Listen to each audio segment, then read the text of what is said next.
I notice more and more that I feel put off when spiritual teachers start to raise the pricing of their offers to extremely high levels so that only a few people can afford to attend them.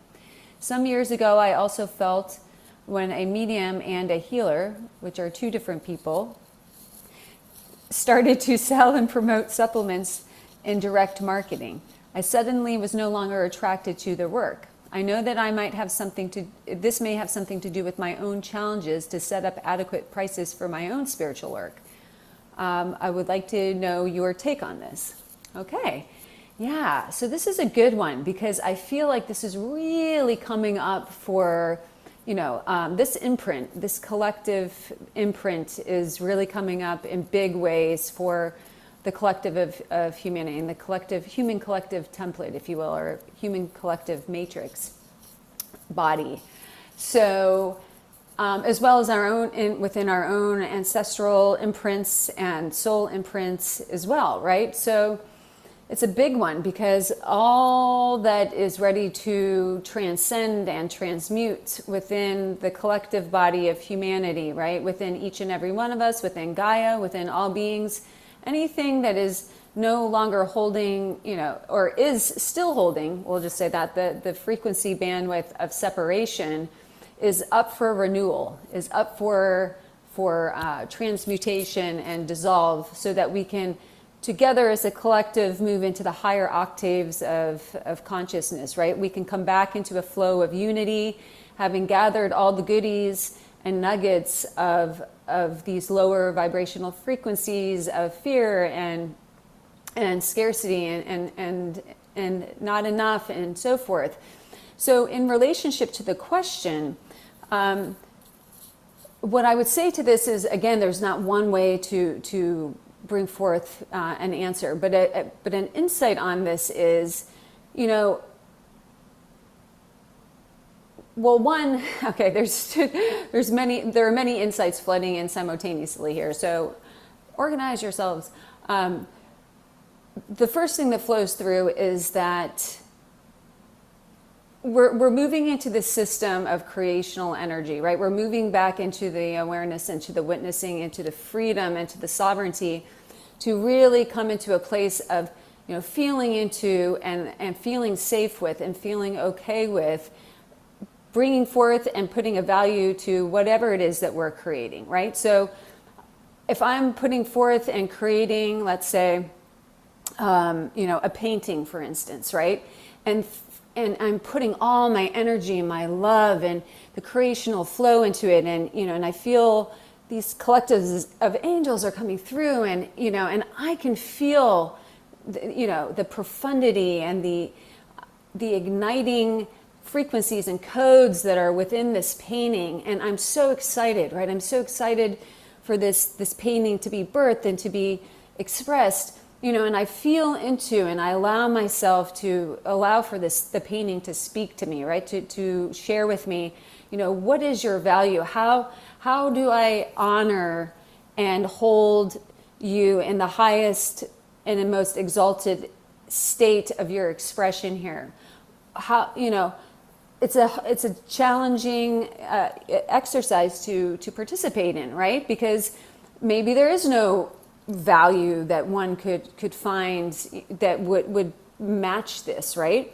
But here we are, and we're still kind of in this interesting in-between phase, right? Where we're still within a lot of the structures of the old paradigm, and certainly there are lots of bridges and gateways that are opening up to transition us into a less boxed in and sort of finite system and matrices, right? Where there's more of a sense of freedom and there's less, the monetary system and the exchange system and all these types of systems are in the flow of shifting and changing and evolving and expanding and melting away and so forth.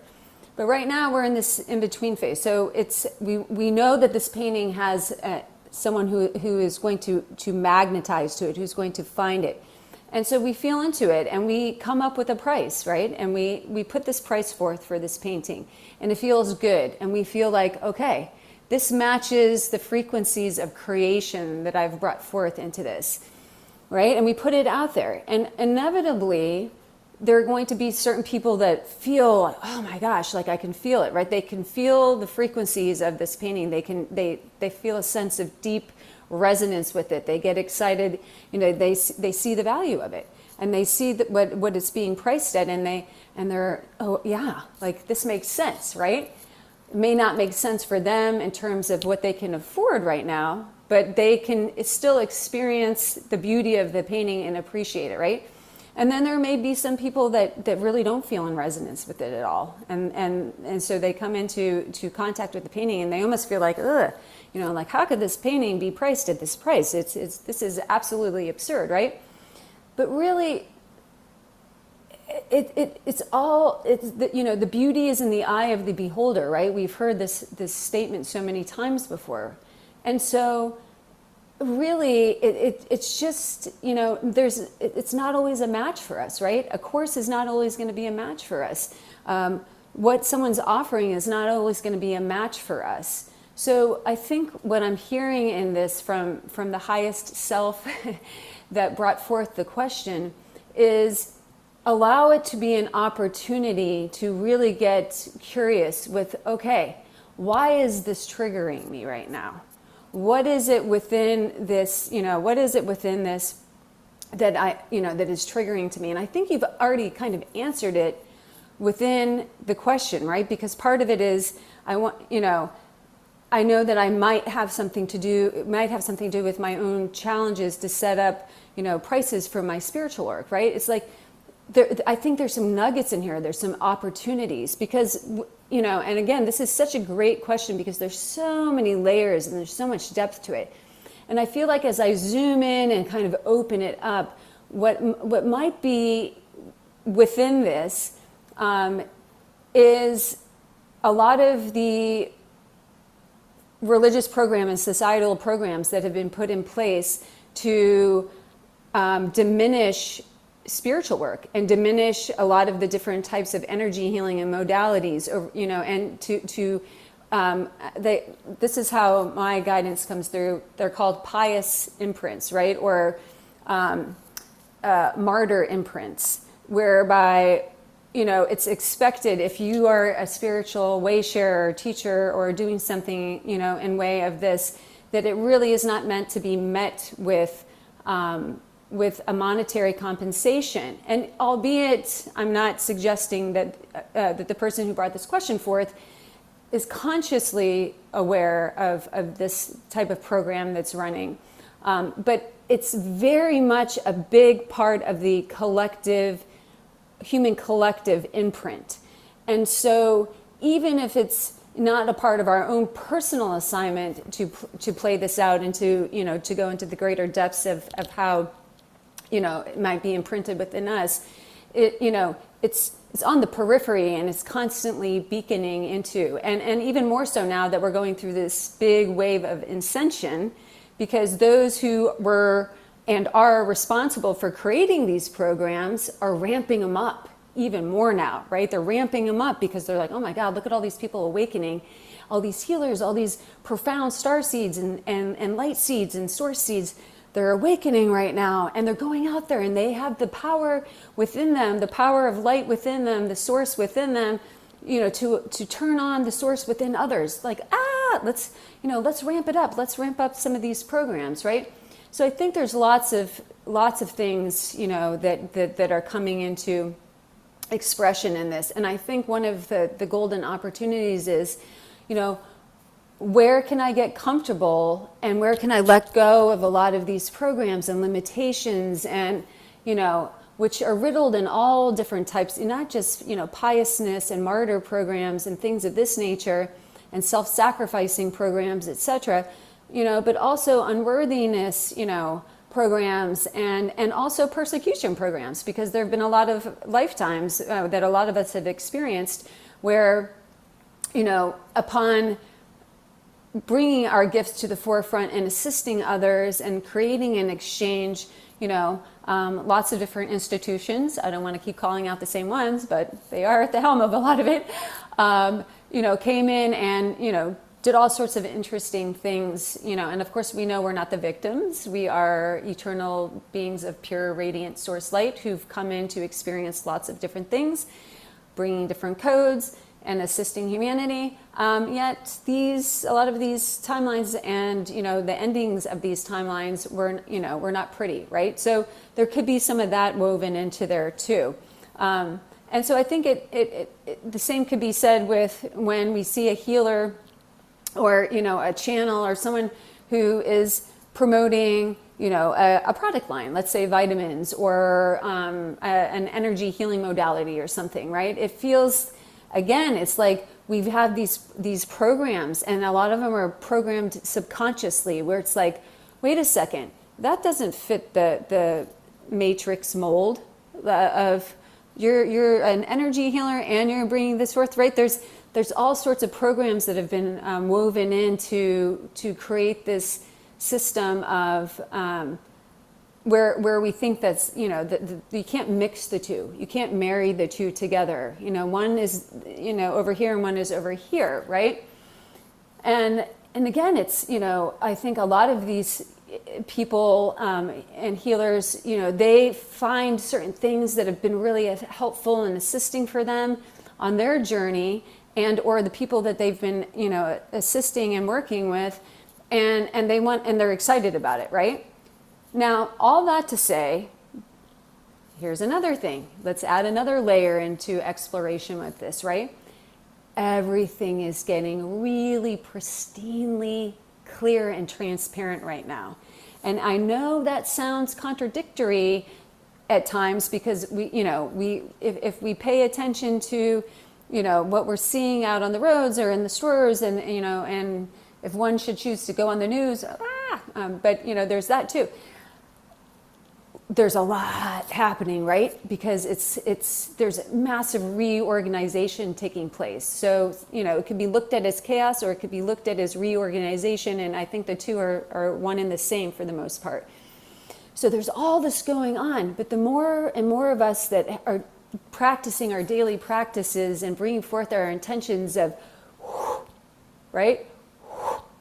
Being the still point, being the eye in the hurricane, finding that 0 point within, we are able to receive the abundance of solar plasma frequencies and all these clarity frequencies that are showering in, and we're embodying them, and they're activating our crystalline DNA.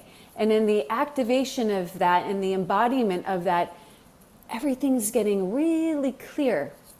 And everything that was always there, but not as accessible and not as tangible, and maybe not as, recognizable for its specific frequency, is now becoming ever so clear, because our spidey senses are turning on, right? Our extrasensory and telepathy and all of our extrasensory abilities have a greater opportunity to ignite through this light that's coming in. So my sense also is, and I know who brought this question in, and you're a profoundly advanced being, is you may be feeling, and also being a highly sensitive being, even though it sounds as though this was a few years ago, some of the things coming in terms of the supplements, etc.,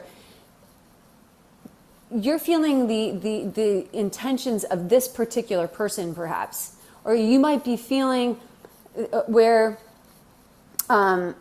within your own sort of housing of integrity and of truth and of clarity and of devotion, the energetics that are being felt within a particular person and their offerings doesn't feel aligned. Does that mean it's good or it's bad or it shouldn't be? Not necessarily, right? Because there's infinite ways to go about life and there are infinite choices. But just trust, okay, for whatever reason, this is not in resonance with me right now. I can't really, maybe articulate exactly why. It just doesn't feel aligned, right? So through all of the different layers that have come through in this awesome question, which we're all navigating through in our own way, right? In our own unique ways. what I'm hearing from the Christos right now is when we come into these beautiful opportunities where we feel a sense of triggering taking place, some maybe minute, others like, whoa, like, there's a big system of igniting, of electricity radiating through us, right? Like that's what happens when a trigger, it hits our own unique field of coordinates, and there's a lot of things within our field of coordinates that are wanting to be looked at, right? Wanting to be further investigated and potentially integrated. So when we're triggered by something like this, drop into our 0 point, right? Drop into our heart space, take some deep breaths, come out of any place of judgment of others and judgment of self. Okay, I'm putting on my curious goggles right now. I'm opening up my heart. I'm going to allow myself to really go into this. Like, let me look at this like a treasure hunt. Let me get really curious with all the different layers to what's present here. Okay, I see this, but when we contract, and when we feel that trigger coming through and it's uncomfortable, right? And it's often pinging our emotional body and our physical body because it's hitting all these coordinates, all these memories that are held within our physical, mental, emotional, and spirit body. So I'm going to give myself some space. I'm going to get curious. I'm going to let go of judgment.